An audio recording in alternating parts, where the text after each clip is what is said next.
part of my previous video, that is People as Resource chapter of Civics, class 9, CBSE.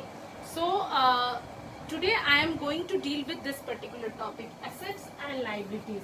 As you must have heard about in financial calculations or in financial matters, you have heard about assets and liabilities. Financial में आपने जब आप लोग किसी भी तरह का money related इस तरह का बात करते हैं तो आपने सुना होगा कि एसेट्स और लायबिलिटीज. एसेट्स का मतलब होता है संपत्ति और लायबिलिटीज का मतलब होता है बोझ, कर्ज, ऋण, कुछ भी आप बोल सकते हो. तो what is the relation of this assets and liabilities with this chapter. इस चैप्टर में एसेट्स और लायबिलिटीज का क्या रिलेशन है, हमने आज इस पर्टिकुलर टॉपिक को क्यों चूज किया हुआ है. एसेट्स का मतलब जैसे मैंने आपको अभी बताया, संपत्ति, your whichever you are owning as a owner. तो हमारे देश में भी जब भी हम रिसोर्सेज का, जैसे मैंने आपको कल बताया था कि दो डिटर्मिनेंट्स होते हैं. कौन से दो डिटर्मिनेंट्स होते हैं? हेल्थ एंड स्किल और एजुकेशन. तो अगर आप फिजिकली फिट हैं, अगर आप टेक्निकली साउंड है, आपके पास एजुकेशन है, you are physically fit, you can render the service without any disruptions और विदाउट एनी हर्डल्स. अगर आप सर्विस को रेंडर कर सकते हो, that time you will be treated as assets for the nation.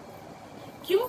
क्योंकि आप सर्विस रेंडर कर सकते हो, आप इकोनॉमिक एक्टिविटीज जनरेट कर सकते हो, आपके द्वारा इकोनॉमी को बेनिफिट हो सकता है और आप अपने उसके साथ साथ आप अपने living standard, per capita income सबको इंक्रीज कर सकते हो.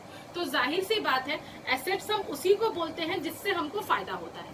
तो an efficient human resource will be treated as assets only when they will be able to generate economic activities or render productive services for the economy.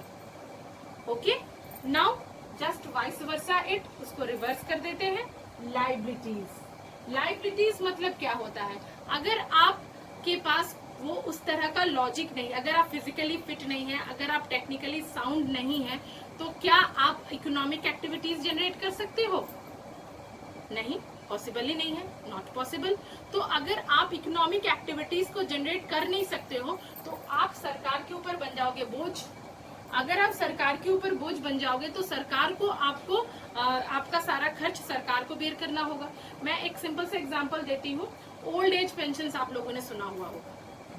तो old age pension क्या होता है? Old age pension होता है कि जब कोई भी आदमी 60 इयर्स के ऊपर चला जाता है, जब उसके पास प्रोडक्टिव एक्टिविटीज जनरेट करने की उसके पास क्षमता नहीं होती है, कैपेबिलिटी नहीं रहती है, तब सरकार की तरफ से उसे कुछ मनी दिया जाता है, limited lump sum amount of money government used to pay. क्यों? In order to have his daily activities or in order to run his family or whatever, in order to run his living survival strategies, whatever you can say. तो ये जो logic है, ये किसी भी हाल में आपको लगता है कि सरकार के लिए फ्रूटफुल है? हो ही नहीं सकता है. तो ये जो ओल्ड एज पेंशन जिसका मैंने अभी जिक्र किया, ओल्ड एज पेंशन जो आपका है, उसको सरकारी भाषा में उसको, या सरकार उसको इकोनॉमिक टर्म में उसको बोलती है ट्रांसफर इनकम. ये जो ट्रांसफर इनकम का लॉजिक ये है कि सरकार के पास इससे कुछ रिटर्न नहीं आ रहा है, सरकार इससे कुछ जनरेट नहीं कर पा रही है, तो सरकार इसको खर्च के तौर पे इस्तेमाल कर रही है. किसके ऊपर इस्तेमाल कर रही है? जाहिर सी बात है कि पीपल के ऊपर इस्तेमाल कर रही है. क्या वो पीपल सरकार के लिए फायदेमंद है? नहीं है. तो वो रिसोर्सेज के हिसाब से ट्रीट नहीं किया जा सकता है. वैसा ही एक दूसरा एग्जाम्पल देते हैं कि आपके पास you are having degree, basic qualification degree, but you are not having the technical degree. उसकी वजह से क्या होता है कि आप अगर जो भी प्रोडक्टिव सर्विसेज रेंडर करते हो या जो भी प्रोडक्टिव सर्विसेज आपको जनरेट करने के लिए कहा जाता है, वो आप उस लेवल तक नहीं कर पाते हो जिस लेवल के लिए आपको डिप्लॉय किया गया है या आपको अपॉइंट किया गया है. तो जो आज हमको समझना है वो ये समझना है कि हम किसी भी हाल में एसेट्स तब कहलाएंगे जब हम इफेक्टिव प्रोडक्टिव सर्विसेज जनरेट कर सके, ताकि मेरे सर्विस जनरेशन से इकोनॉमी को फायदा हो. और अगर हम इकोनॉमी को फायदा नहीं कर पा रहे हैं, कोई भी प्रोडक्टिव सर्विस जनरेट नहीं कर पा रहे हैं, तो वो तो हम I will be treated as liabilities, तो मुझे लाइबिलिटी के तौर पे इकोनॉमी में ट्रीट किया जाएगा। तो आज मैं इसी टॉपिक को सिर्फ समझाऊंगी, आज मैं आगे चैप्टर को नहीं बढ़ाऊंगी। I will discuss the next topic in my next video. Hope you are understanding my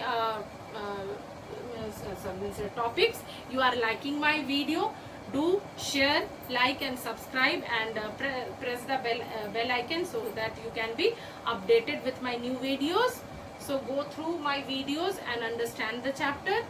So thank you for watching, liking and subscribing